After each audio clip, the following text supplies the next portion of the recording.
Alright, welcome to Silver Fox channel. We're gonna mount this T-Bone brace chassis underneath these Mini Revo or E-Revo 1/16 scales underneath here. So you can see it's been quite roughed up during the drives that I've been using over the past year. Also in the back, not only by myself, but other friends and associates that have been hitting the car.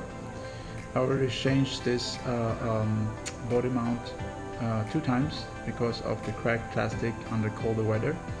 So by adding this T-brace with this front bumper, I'm hoping that it will give a bit more protection as a front bumper when it comes on like this.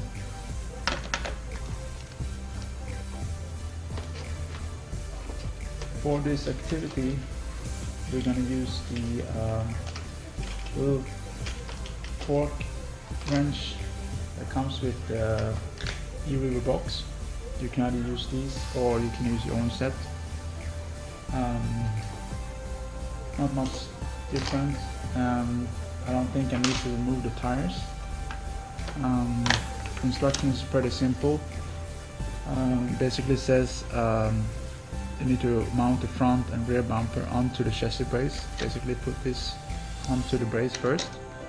Remove the screws corresponding with the chassis brace, like you see in this color code: red, blue, black and blue.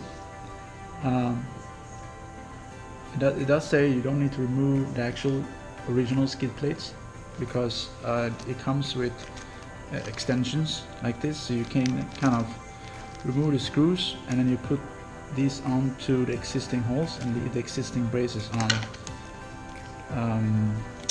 So that should be pretty much straightforward. It says that the center spaces, the silver one, is just going to rest on the chassis. And then it says, when you remove those screws, put this on.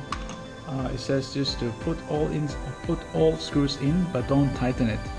So it's important to get all screws into the holes, and then once all the screws are in the holes, then only you tighten the screws. Okay?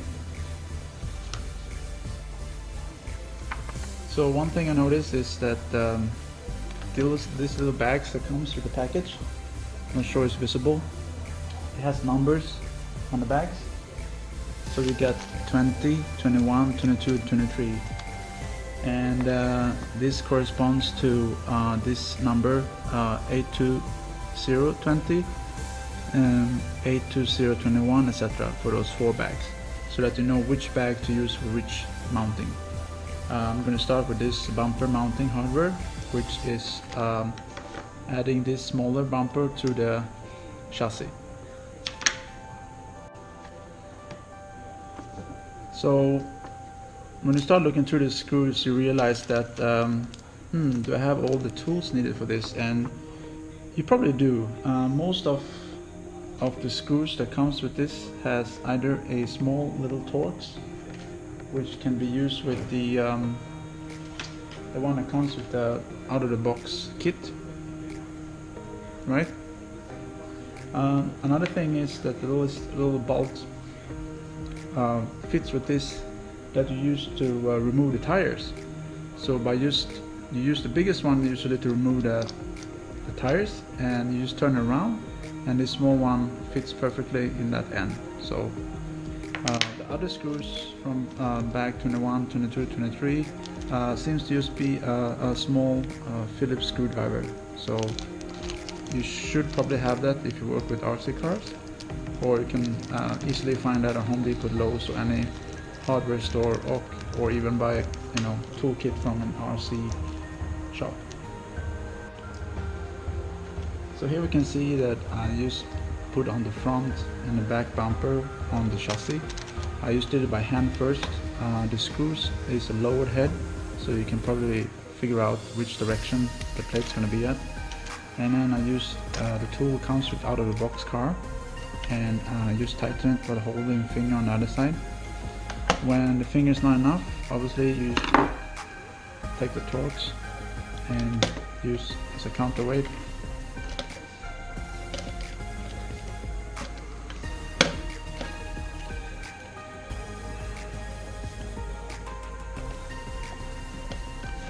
Like that.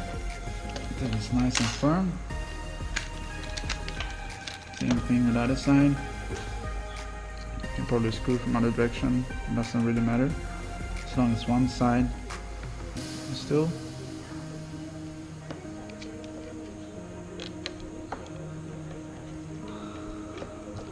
Or you can do both at the same time, counterclockwise towards each other. And that's it. Now the front and back bumper is connected. For you to understand what direction it goes to, I mean, if you try either way, you will figure out that based on the instructions and looking at the holes on the chassis plate, you know, on the front of the car, now it's upside down. I got 4 here on the existing skid plate, and I got 6 you could say on this part, which, and obviously since I already put on the front back bumper and the front bumper on this, I know which direction it's going to go to.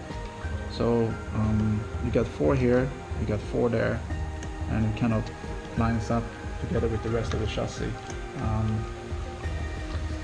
Just make sure that it might look like it doesn't really fit, but that's okay. When you put in the screws, they're kind of gonna adapt to the body of the chassis. So looking through the instructions again, to know what bag to use for what. There's a color code here.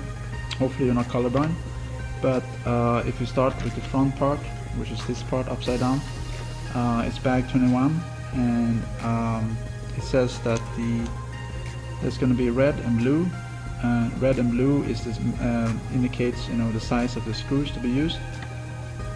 So all the actual screws are the same length, but it's got a bracelet or extender there that you use depending on which hole you are doing.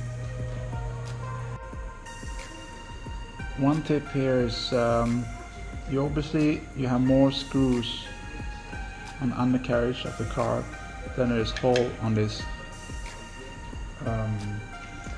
the brace, and so just keep the brace close by, so when you remove the screws necessary, you just put it up and say, okay, these 2 represent these 2, because there's a couple more in the middle that's supposed to remain, and I think, and then this one remains, but so basically there's 3 screws that are going to remain, whereof the others needs to be removed. Here's the tip. Another tip is when you do work on an RC car, there's a lot of screws, some of them has different lengths, is that you, when you remove a screw, you put it close on the side of where it belongs to, and the other screw on the other side, the front one on the front, so in case you need to revert, or if you're changing something, it's easy to find the screws to put back in the direction if they're close to where the original was.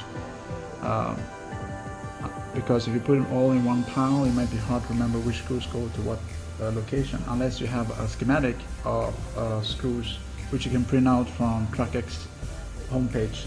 I don't have anyone available at the moment, but it's kind of like a blowout of all the screws and components, and you can see easily where all the screws go to. But it's just a tip, just to put it close to where the holes is, where they come from, so that you can easier oh yeah, this one goes back there.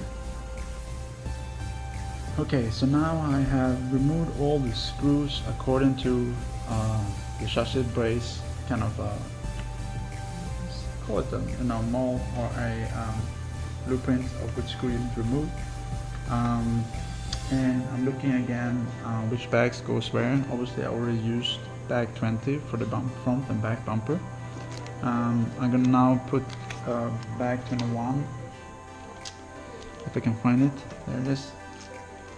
And bag 21 goes to the front here, so I just put it there. And then bag 22 goes to the center, and then bag 23 goes to the rear. Well, rear is actually only, I'm sorry, center is this one's. So actually only four screws, and then yeah, I'm gonna put this in. Since when I originally said that, you know, it looks like it doesn't really fit and it's gonna bend in, that's actually not completely true, because when you look at the screws and the distance, it will most probably give a bit of distance between the chassis and the brace, but that's just fine. We'll see the final end result soon. Coming back to the instructions again, and the color coding and the sizes, I think instead of trying to figure out the size, you know, 5 through 32, 1 through 4, you just look at this red and blue one. Like the red is smaller and the blue is longer, because the little extender has two sizes obviously, so just keep track of that whenever you go through all these ones. I got one tip to T-Bone actually when I made these distances, because some of the holes, right, it would be nice if you can just put this down inside the hole to rest there to wait for the brace to come on top with the screws, but for some reason they don't really fit in those holes. You probably notice this yourself. On the other ones over here, you can just put it on top of it, it will just stay there, right? But those that are sunk down, it would be nice if this little thing can actually push down into the hole, and it would be easier to put on and brace it. But I guess it will take some bit of tickling to get it down. So trying this a couple of times is a bit difficult, and reading the instructions again. There's a tip here to maybe put in the center one first, and then kind of hold other braces or the spacers with a plier. So you start with this 4 in the middle, and then you kind of lift up, put in the braces with the screw, and then screw in. So I'm gonna try that. But initially, the first 4 centers, since it just can sit on top, it's quite easy to screw in.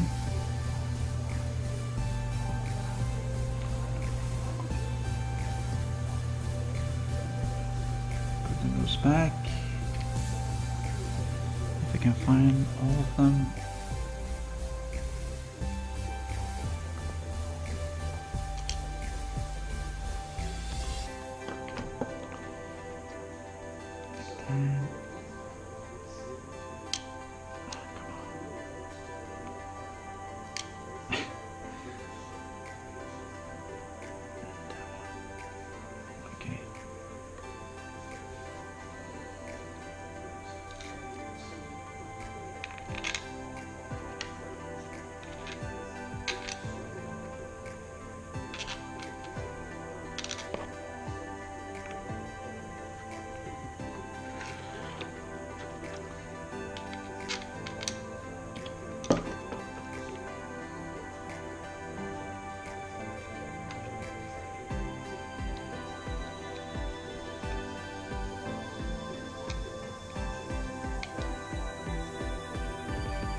And again, don't tighten this too much, since you need to bend the front and the back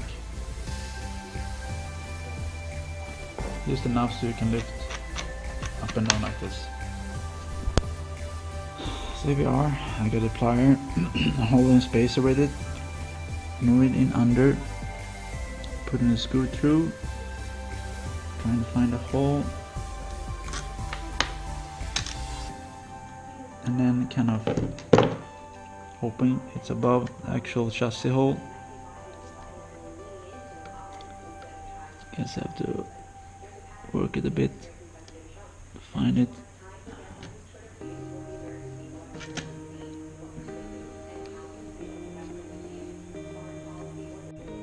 So using the pliers to put in the spacers, I realized you don't necessarily need to tighten the screw at all. You just need to make sure the screw holds the spacer on all the positions, and then you can kind of screw them in after you find the hole. So you kind of work it out a bit like that.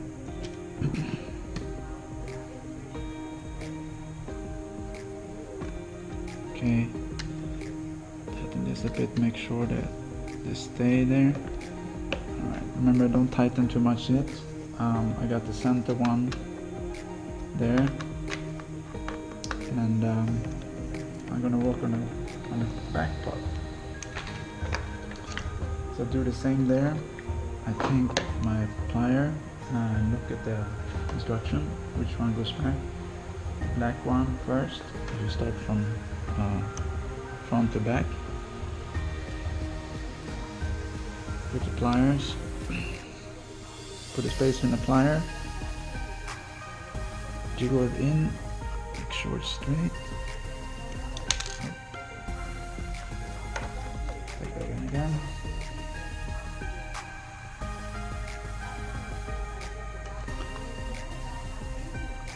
Like that, and then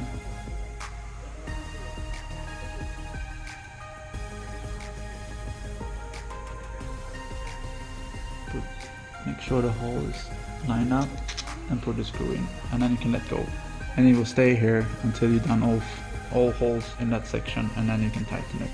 Okay. Alright, so now I've managed to put all the spacers and the screws in. I haven't really tightened it yet, so that's what I'm going to do now. At this stage, I don't think it matters which screws you tighten first. I think the importance was just to get the screws in the holes, all of them, before you actually tighten them in.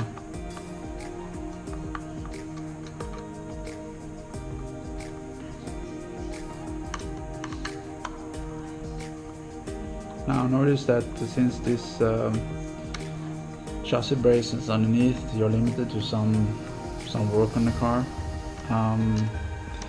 If you need to change the A-arms, the under A-arms specifically, you will probably need to remove this brace to do any work. Oh, let's see, I had to push this down a bit actually. The front bumper, get a grip, and as I said, you have to remove this brace if you need to change any of the underarms, or put in another servo. So that's a bit of hassle, but I think overall this brace helps protect the undercarriage, and being the front bumper being so wide, and the fact also that it kind of helps the car to get over some of the obstacles that you might hit. It might help, to protect the underarms a bit from impact with this front bumper I mentioned. So when you hit a rock or some other object, it kind of helps it to skid over instead of kind of hit the underarm compared to the factory installed underarm. So yeah, that's the T-Bone Chassi Brace installed on this Mini E-Revo. Make sure you like this video and subscribe to my channel. I'm going to continue to give some updates on this E-Revo.